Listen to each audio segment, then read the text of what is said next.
Welcome to TeleGeography Explains the Internet, the show that explores the business behind all of the ways humans stay connected around the world. I'm your host, Greg Bryan, and we're in the midst of our special series all about the key issues in the global submarine cable industry.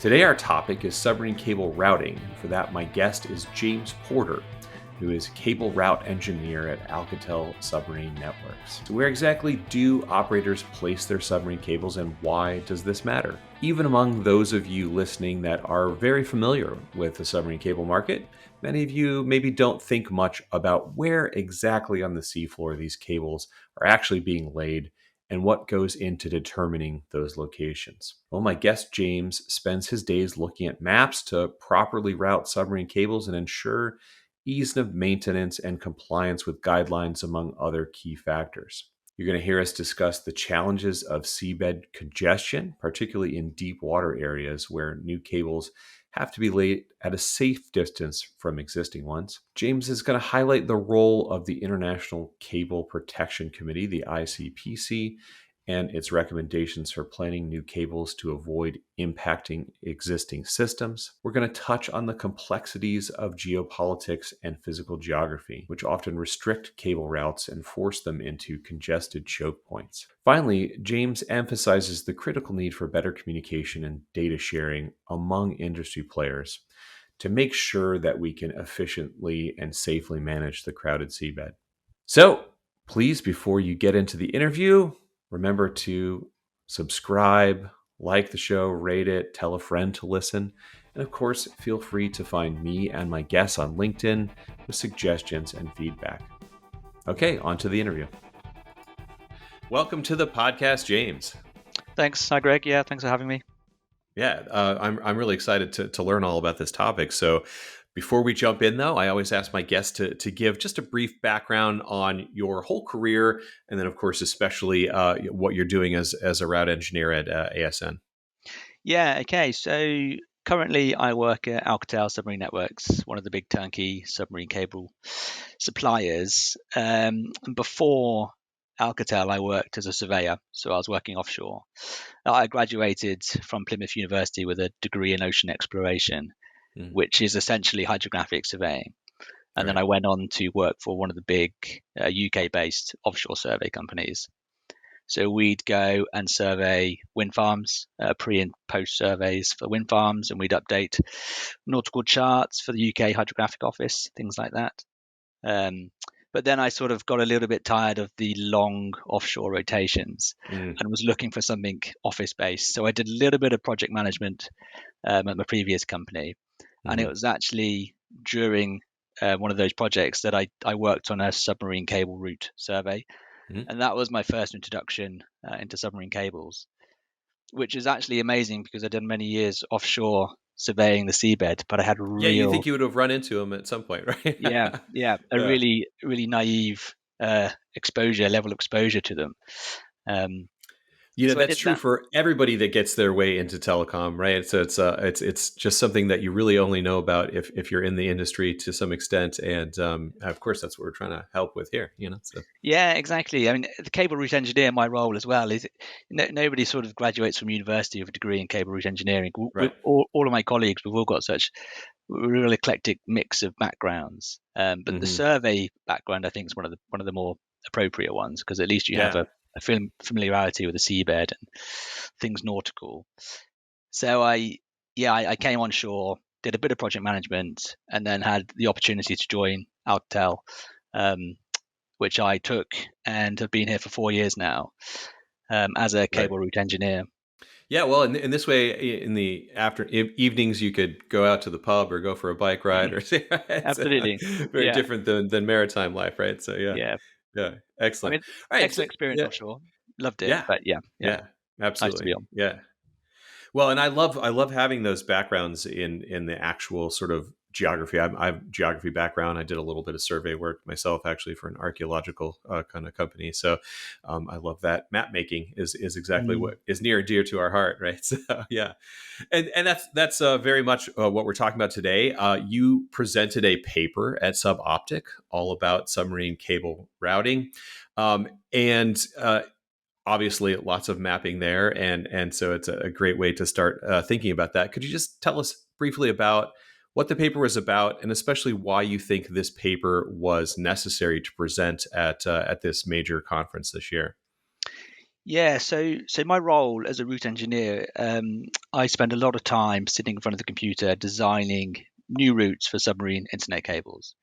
And we have a lot of external factors to consider: geopolitics, the seabed itself, Hmm. what it looks like, seabed features, other seabed users, wind farm operators, oil and gas. But what it seems, the more sort of experience I've gained, the biggest uh, challenge is navigating around existing fiber optic cables that are already Hmm. on the seabed. And in certain parts of the world, it's just becoming more and more of a challenge to achieve compliant routes.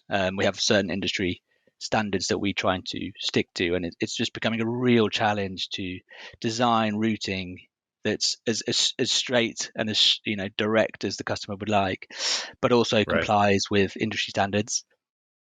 Yeah, that's a great point. So most people listening have some idea about this, but to drive it home, the route that the customer wants, and the most direct route is actually not just sort of an economy of fiber or something like that. It's of course going to impact the latency of the cable. That's often how they're competing with each other, right? And believe it or not, shaving a few milliseconds off here and there really can sort of be important to certain customers, right? So I think thinking about it from that standpoint is fascinating, and also just that we're in the midst of this series in the podcast about submarine cables in general. It's something that obviously at TeleGeography we talk about a lot, but that means there's a lot of cables out there. It's so crucial to the world, to the industry, to the global economy. But it's getting crowded, right? So why don't you tell us about the ICPC and what role they play, and what you were just talking about of sort of managing what the industry regulation should be about how cables interact on the seafloor. Yeah, sure. So obviously the cables are tiny. Famously they're sort of the size of a hose pipe, no bigger than your Hmm. garden hose on in the deep water. So the reason we have a congestion issue is because we need to be able to maintain those cables. We need to be able to recover them, to be able to fix them if they do break. And in deep water where we've just surface laid them, um, the method of recovery is the same as it's been, for the last 80 years. It's just a grapnel, so we have to just hook Hmm. them. So where you've got two cables running parallel to each other, you need to make sure you are sufficiently separated from that other cable so that you don't hook it when you're recovering your system. So the ICPC is the International Cable Protection Committee. They produce a list of different recommendations for all different factors of submarine cables. The one I'm most interested in is recommendation number 2, which discusses planning new cables in proximity to existing systems. And Hmm. it has a set number of rules about how close we can get to a third party cable with our new system. And that's generally a three times, it's a function of water depth. So Hmm. 3 times water depth is the optimum distance from an existing parallel cable. And that's what we always try to achieve. Right. So you can reduce that a little bit to 2 times water depth if there's 3 times on the other side of the cable. Ah, right. So a lot of my time is spent looking at Doing existing that math. systems, Yeah. just Yeah. measuring things. So that's just parallel cables. We also have to consider crossings where we cross in service cables. Mm-hmm. Um, the recommendation is to have a crossing angle of greater than 45 degrees, so we're not compromising as much of the existing system. Mm-hmm. And then we also have to consider third-party repeaters. So where they have a repeater, it's a point of failure, and they need to be able to recover and maintain that repeater if there's a Right. fault with it. So they only have to be 3 times water depth from the repeater as well at the crossing. So there's a lot of different rules to Right. consider before you even get to looking at the seabed Right. itself. Right. Right. And so I think a couple of key points there to drive home. One, I don't know what else I thought it might be. Maybe something high tech like sort of underwater robots, right? The underwater equivalent of drones, right? I think they're called UAVs or something like this. but the idea, it's almost like surprising that what we do is we just drop a hook down there and pick up the cable, right? Yeah. Yeah. So and I can see how that this becomes problematic very quickly. But then also, I think just like with the internet, just like with so many things in our sort of geographic imagination, I think people forget that the seafloor itself is topographically very interesting, maybe even more so than land, if you will, right? So yeah, there's a lot going on down there that we have to think about, right? Yeah, for sure. And sitting in the computer looking at contours and bathymetry, it's very easy to lose a sense of scale. Hmm. You see these big features on the seabed and you think, let's just route around this one here. But Right. you sort of look at the depths and you think, gosh, this is actually thousands of meters tall, sitting proud off the seabed. This is a huge Yeah. feature. It's obviously small on my screen, but it's very Right. easy to lose Yeah. that sort of sense of a Yeah. scale. Yeah, absolutely. Especially because we can't go there, right? So, Mm, we're terrestrial beings, right? So, yeah. yeah, yeah, excellent, interesting. So how do you actually go about doing this? And this is a part where I'll plug looking at your actual paper. I think you can probably go to the Suboptics site and find those papers there. And if particularly for me, looking at your presentation that you gave, which has the animations or whatever of the visuals of doing this actual work that you're talking about, looking at these maps and where the cables are located. Take us through the sort of nitty gritty of how you actually do this. How do you know where these cables are? What are you doing with software to understand their relationships to each other? Yeah, okay. So at the start of the project, we do a desktop study. So we Hmm. go out and we do a lot of research. Anything that might impact the cable, the routing of the cable, or the physical protection that we will apply to the cable. So we do that. We do some site visits. So we go to the actual landings and we look at the beaches, BMH location, CLS, um, and then we will rely on the databases that we generally have at Alcatel, and I'm sure they're Hmm. industry common databases. And we use a software package called MacI, which is a GIS based software Hmm. package, and we will load as much information into the software as possible, Right. and then load our route into the software, and then Hmm. we will just play with the route until we have a path that we're happy with. So we've got to design a route that's installable. That's really important. So our vessel has to be able to install it. It has to be able to place the cable on that particular bit of seabed that we want it to.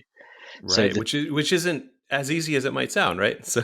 yeah, in deep water when they're just surface laying, the layback is kilometers long. So they're trying to Hmm. control a turn way ahead of where the cable's touching down on the seabed. So Right. we have restrictions on how tight we can turn. We have restrictions on how close our turning points can be to each other.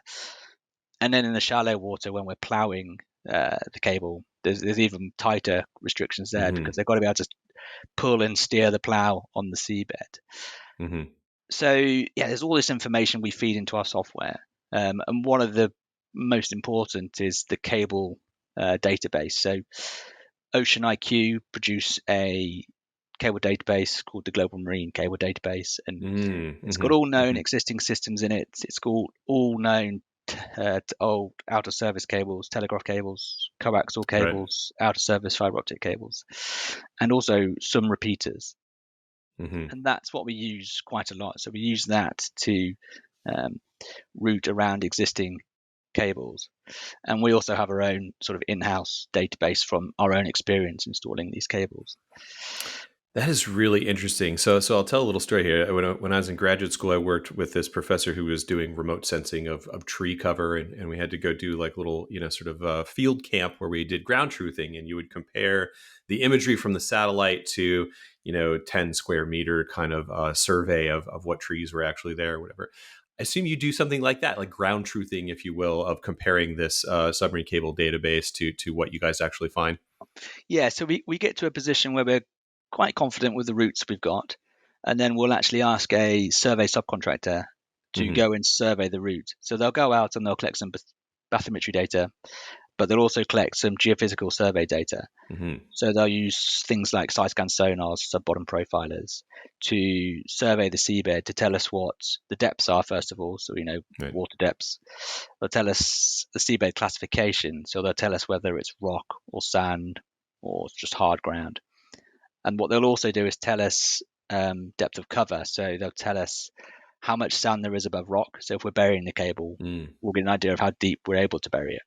Right. And they'll also survey third-party cables. So they'll tow a magnetometer, which is just really a metal detector effectively, and they'll identify and positively position third-party crossings. So we have a really good, confident map of where they are, so we know where to lift up our plow and deploy it again on the other side. Yeah. The last thing you want to do is create more problems while you're trying to future-proof your own cables, right? Exactly. Yeah. And we always see an offset with the as found during the marine survey position of those third-party cables and the database. There's always a bit of a positional offset. That's exactly what I was getting at. Is sort of having to do the delta between the data set and reality, right? So yeah. True in all data sets, really, but yeah, of course, excellent. All right, so let's get in a little bit more specifically to the geography of seabed congestion, if you will. So you mentioned already, sort of in the intro of why you did this paper, that there's physical geography to worry about, geopolitics, competing marine uses, things like that. How does that all translate into how you do your job? Why you thought this was a concern? And in particular, of course, like where in the world is it that we're worried about this? Yeah, so cables obviously track population densities. There's more cables where there's more people, which means all the sort of cables are going towards the same places. And where we have certain choke points, geographical choke points, geopolitical choke points, we end up having a really densely congested area with lots of submarine cables. And the issue we're having is fitting in new systems in that area. And the certain areas I highlighted in the paper were the worst case scenarios, obviously, biggest impact. They're deep and they're congested. So they're deep, so it's so separation requirements. It's a function of water depth, so the separation requirements are bigger. Are greater, right? And they're just very popular routes, and they're just classically popular routes. So we've always routed through these areas. And there's just been an explosion of new cables through the three particular areas that I looked at. Right. And some of that, of course, is just like you mentioned, popular. So ongoing joke in the sort of geography world that if you map any phenomenon, it's just a proxy for population, right? So, but there's also some physical geography forcings here, right? So in other words, I would imagine like getting into the Mediterranean Sea, through the Suez Canal is a particular problem, for example, right? It's just a physical geography choke point, right?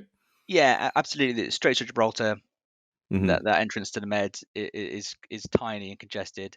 Bab el-Mandeb Straits, the southern point of the Red Sea, it's a real narrow stretch of water. In Asia, off Singapore as well, there's lots of narrow channels, and where you get these narrow channels, they're usually shallow, which means you're going to have to bury the cable. And it's also quite common to have currents through these areas, like the Straits of Gibraltar. It's not a particularly good place for a cable. There's strong currents. It is a bit deeper, but it's not a suitable really location for a cable. But they're extreme choke points. You don't need to be that extreme. One of my examples was sort of the eastern Mediterranean, north off the coast of Libya, below Crete, which is it's quite a big area. But it is all the cables coming from Europe towards Egypt, which a lot of them do. They sort of route southeast from Europe towards Egypt to connect into the Red Sea. They all have to route through this deep water section where you've got quite a narrow continental shelf off Libya, and we go straight down to sort of 2,000 meters water depth. So very quickly you're in deep water. So very quickly you're into this big separation requirement. And that area now is really congested. Part of the presentation I did was to apply these 2 and 3 watertime buffers to the existing systems, and then overlay all of those buffers. And when you turn it on, you've more or less got a full block of color. So there's no room left, basically. Yeah, it's completely saturated with cables, and that's before you start looking at all the cables that we're planning to put in there.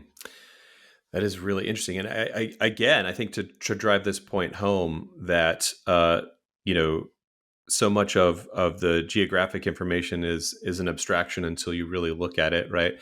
That for me, as someone who doesn't work on this, like, you can look and see obvious choke points where the water channels themselves are narrow, but that the geography of the seafloor itself is really crucial to creating other bottlenecks that you wouldn't even just spot on a regular old wall map like I have Mm. behind me, right? So Yeah, and because they're shallow, we don't have to be that far apart from an existing cable. So actually, in the Bab el right, Mandeb, it's a it's tiny, not that bad, no, it's not that bad. right? You can get a bunch more cables in there, but Fascinating. in that the huge section of the Mediterranean, we're full. Hmm. And Yeah. another example was the Gulf of Oman, where it's also a narrow stretch of water. It's the stretch of water off the Omani coast, which links the Persian Gulf to the Indian Ocean, large, um, and you are restricted there to the southern side of the Gulf because to the north you've got Iran, and Mm-hmm.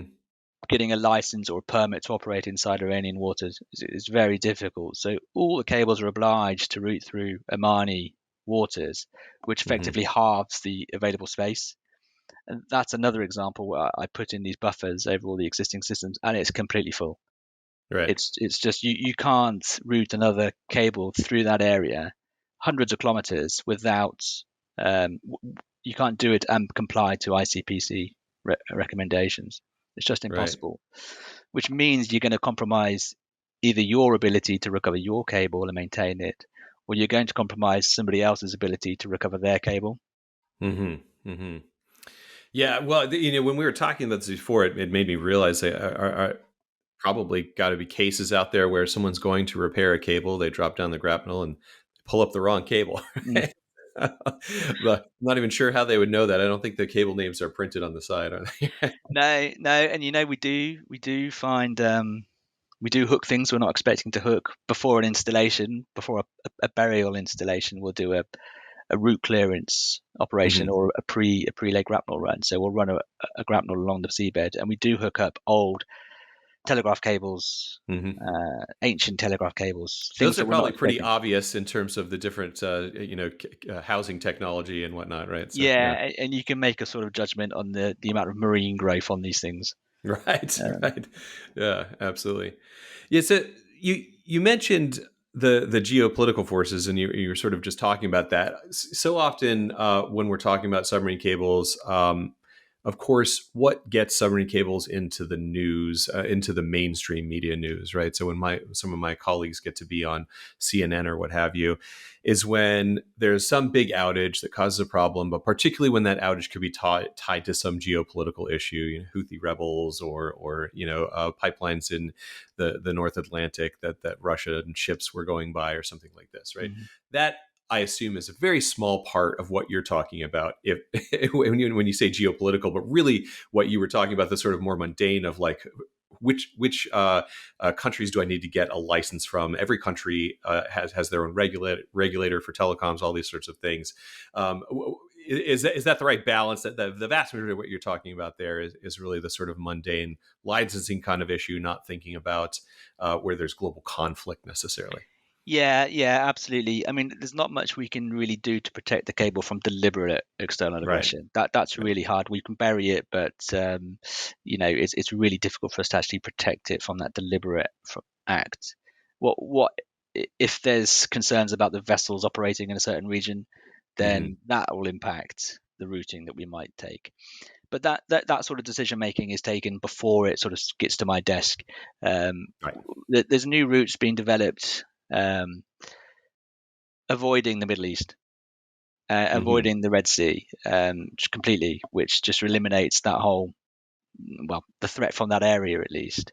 Right. Um, but certainly in the Red Sea, in the southern Red Sea, towards the Bab el Mandeb again, you've got Yemen up sort of north, and then you've got Eritrea on the other side. Yeah, Hmm. contacting the Eritrean government to get a license or to get a permit to work in their waters is notoriously difficult, Exactly. impossible for us. So, Hmm. like Iran and Oman, we're obliged to route through Yemeni waters.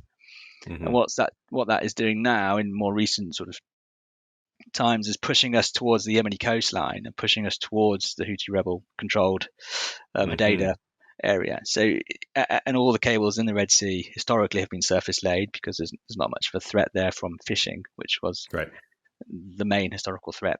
But it just exposes them all to this new deliberate external aggression, which perhaps if we could route it further to the west towards Eritrea, we'd be able to avoid a bit more. Hmm.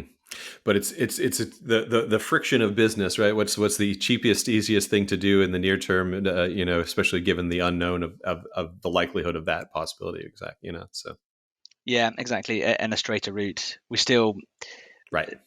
competing with other systems across the Pacific, for example. Purchasers just want Hmm. the shortest route with the lowest latency, even if it comes at the cost of operational restrictions or higher risk to the cable itself. Yep.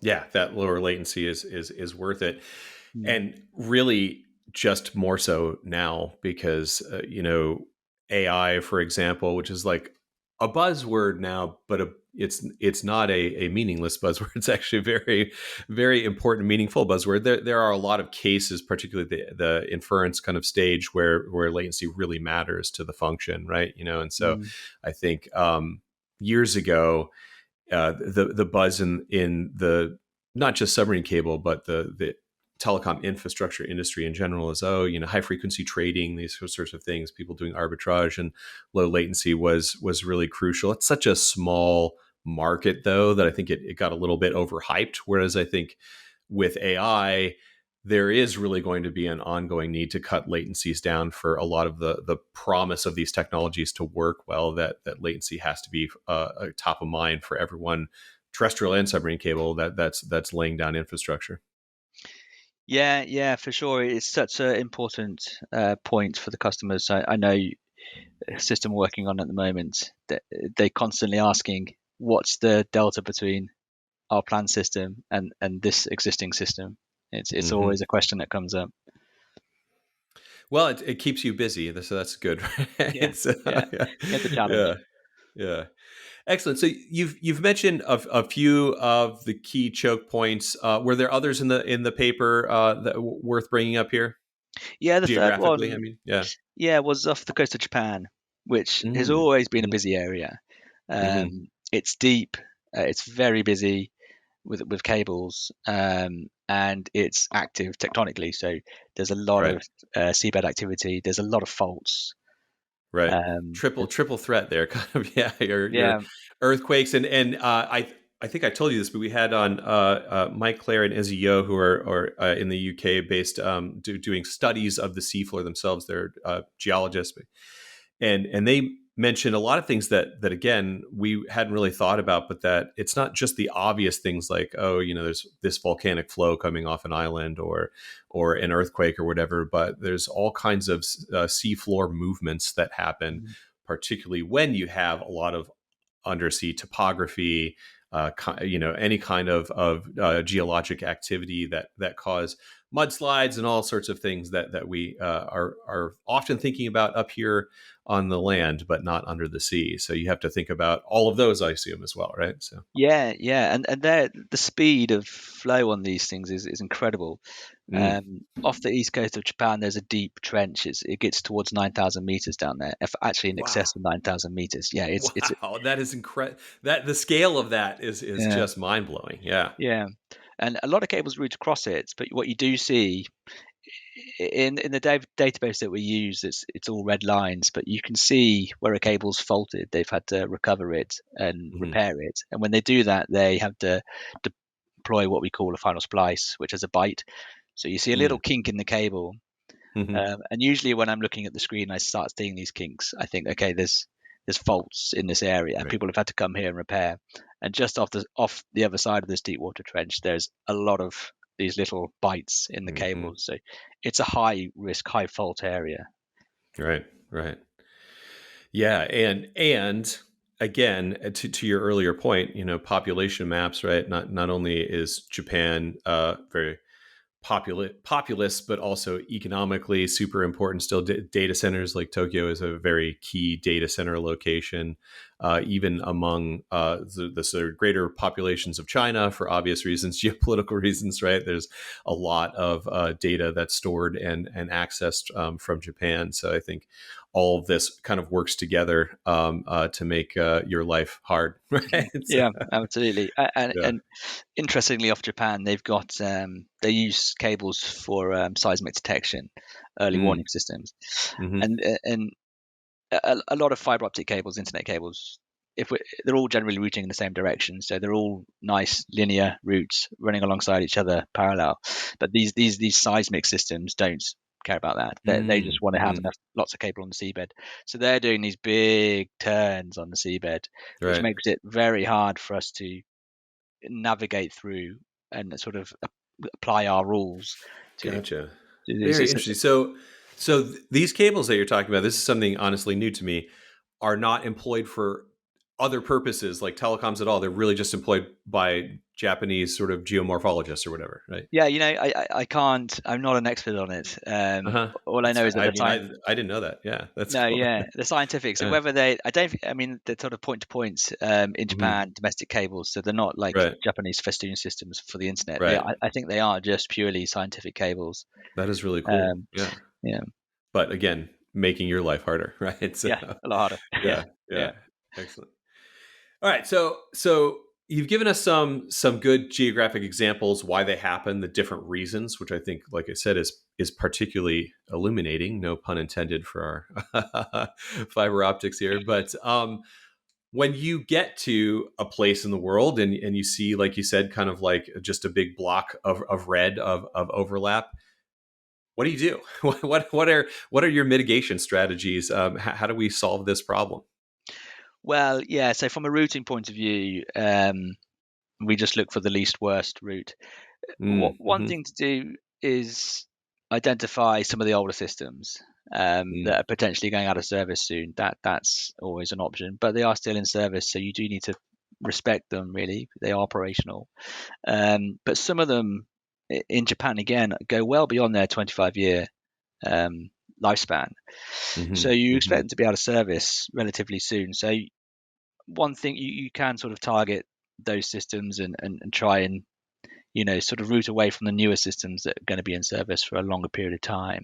Right, Um, right. we do a lot of research into existing systems on the seabed in the database that we have to try and get some clarity from the owners.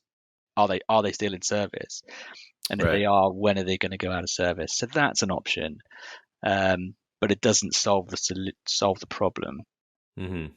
But you can be a little bit less precious if what you're saying about if a cable's already 20 plus years old, even if they're trying to squeeze the last bits of life out of it, more important to be the proper distance from a cable that's RFS Yeah. date is coming or was a few years ago or whatever. Yeah, exactly. And these old systems, maybe if they do fault, they wouldn't even bother repairing them. I'm not sure. Yeah, one option is to identify older systems and perhaps relax the separation rules to get a bit closer to those, assuming they're going to be out of service soon.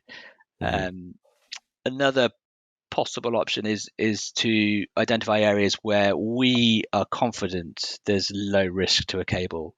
If the seabed's deep, Ah. it's flat, Hmm. it's benign, we're pretty certain there's going to be, we're not certain, but we're really confident the cable's going to be safe down there.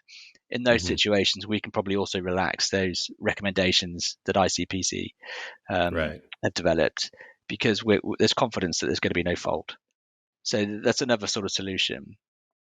But in terms of the long-term strategy to mitigate this problem, something that is key is good communication between Hmm. installers, so Alcatel and our competitors, but also cable owners.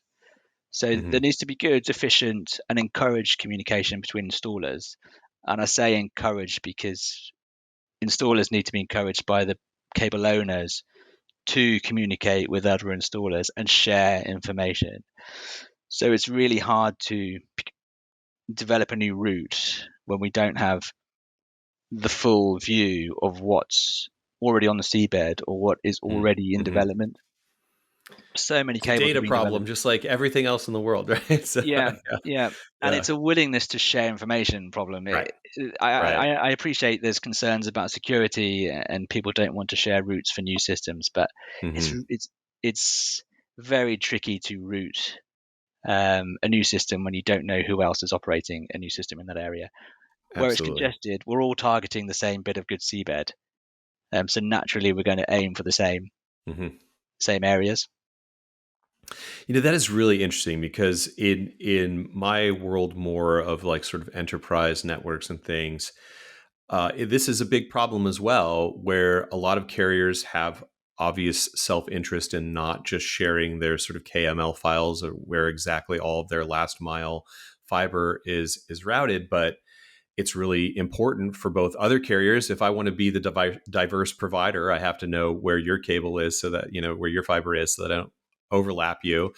So that if someone is digging with a backhoe and forgot to follow protocol, like it doesn't take us both out, right? But also from the customer standpoint, even sometimes they have trouble getting their carriers to share that actual GIS level information rather than just the general, like, oh, we connect from this area to this data center.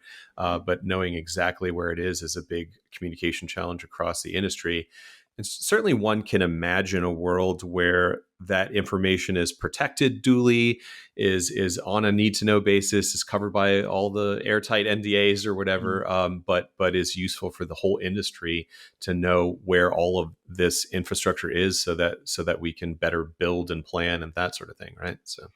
Yeah, exactly. And the risk of not doing that is Mhm. we seem to sort of get away with it, sometimes by the skin of our teeth, but it's a commercial risk essentially. If you plan a survey, which we do, and they're expensive operations, and then you find out post survey that that route's already been taken by another system, then you have to start again, and that's a huge Right. commercial risk, Yeah. for the sake of just sharing a KMZ Hmm. or a Hmm. GIS file of a route Yeah. with another installer.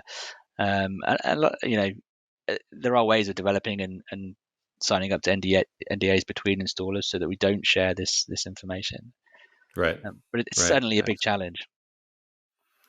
Yeah, absolutely. And again, I suppose that's the reason for you coming on a podcast like this or whatever is just to remind those kind of decision makers that to convince their in-house counsel that Mm. that this kind of thing is worth it for them. Not just in general to the industry as a whole, right? So.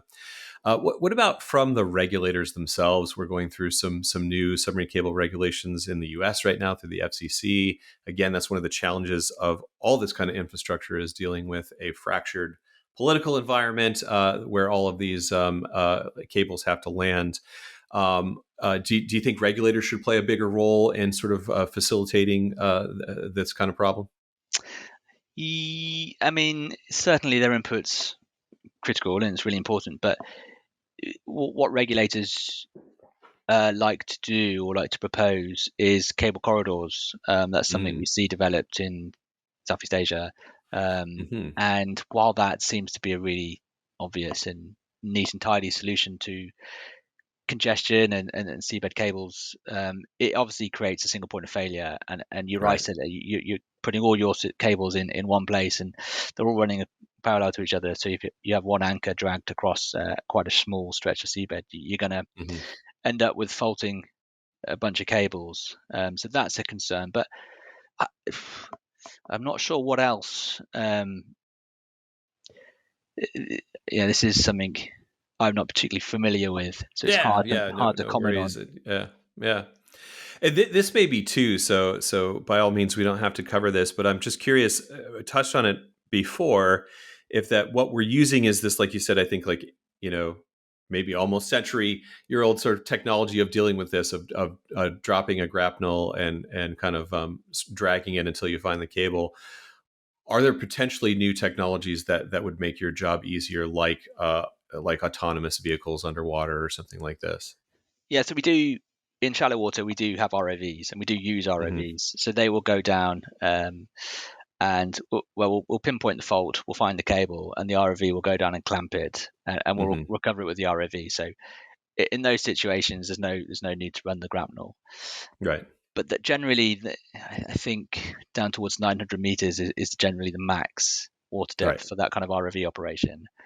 Um, so and anything beyond that just becomes very difficult Hmm. um, currently with the current technology. So there's obviously potential there to develop better systems that are able to operate in deep water. Right. Because, like you say, if you can completely remove the need to hook the cable with the grapnel, then you can reduce those Right. separation values massively. But Hmm. that does require investment, and the offshore marine industry is crying out for general investment. Uh, Right. Right. anyway, at Suboptic there was a lot of discussion about the age of the cable installation fleet. Indeed. Yes.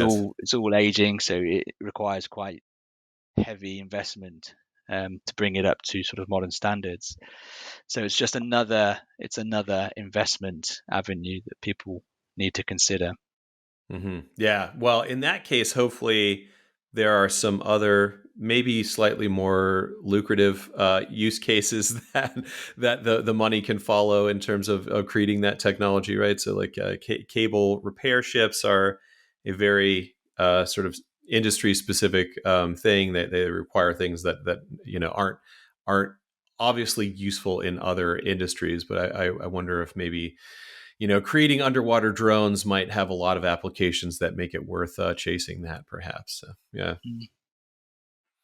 excellent. Any other sort of mitigation strategies that you'd want to communicate to the industry, or is it really mostly about that sort of share your KMZ files and talk to each other?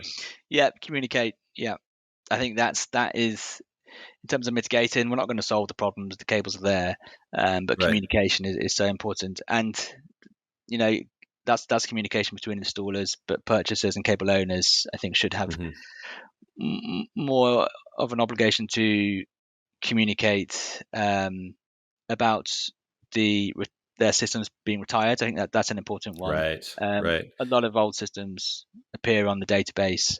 We think they're in service. We have to treat them as in service, Hmm. unless we have a sort of inkling that they are potentially out of service, and then we can do a bit of homework, and we find they actually are out of service already. Hmm.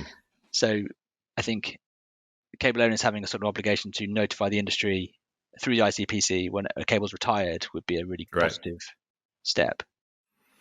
Yeah, I think that's a really interesting one because, of course, there long-term observers of this industry, there was quite a boom in the early 2000s, right, with the big internet boom of cable building. So if I'm looking at my watch here, it's looking Yeah, like a lot of the cables in that boom should be just about ready to go out of service. So that seems like one that'll be particularly useful over the next couple of years, I would think. And yeah, there's not sort of a boom going on over the next couple of years, right? So that timing isn't an accident, right? That this boom that we're seeing is the echo of the shelf life of the 2000s boom. So I think this is the key time for you to be giving this sort of call out to the industry, I would mm. think. Yeah. As soon as we hear a system's going out of service, even before it appears out of service in our database, we pounce on those routes. Right, right, You know exactly. that Make that call. Grab that real estate while you can, I suppose. Right. So, exactly. Yeah, yeah. exactly. Especially if it appears like a good route that the cable's lasted 25 years, then that's Right. it's a proven route, so it gives us Hmm. confidence. Yeah. Yeah. Absolutely. Excellent. Well, this has been really fascinating, James. I appreciate it.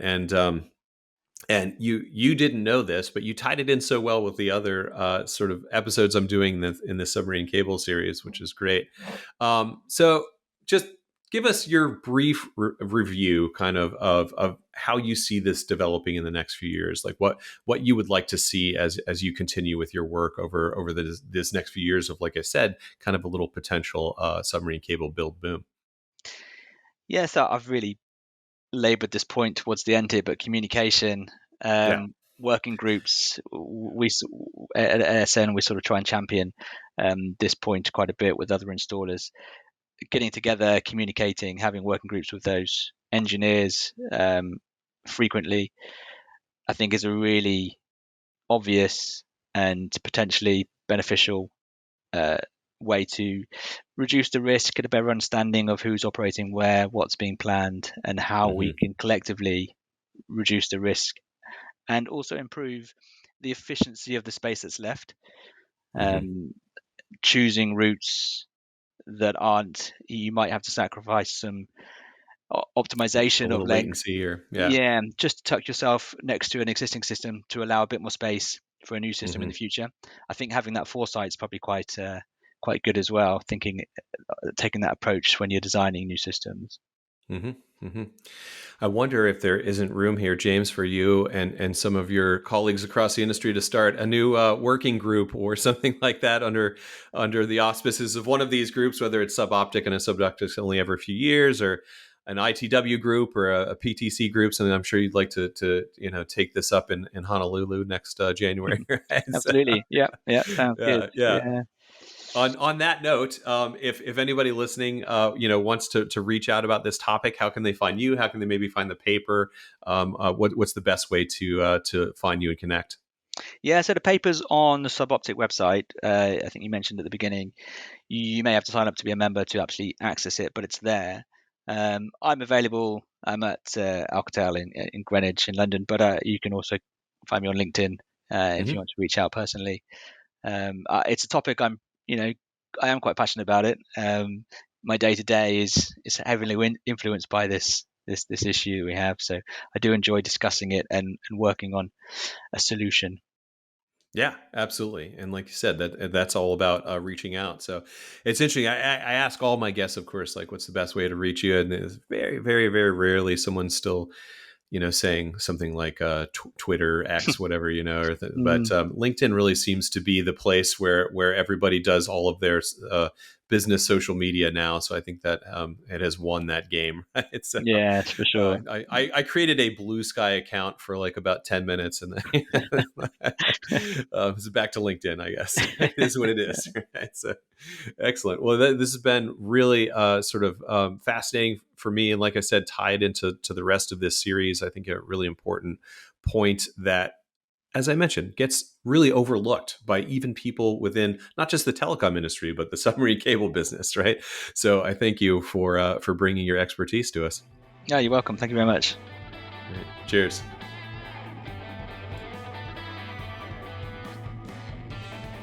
Thanks for listening. TeleGeography Explains the Internet comes from the experts here at TeleGeography. It's edited and produced by Jane Miller, and it's hosted by me, Greg Bryan. And I also wrote that theme song you're listening to right now. To learn more about our data, jump over to telegeography.com, and we'll see you on the internet.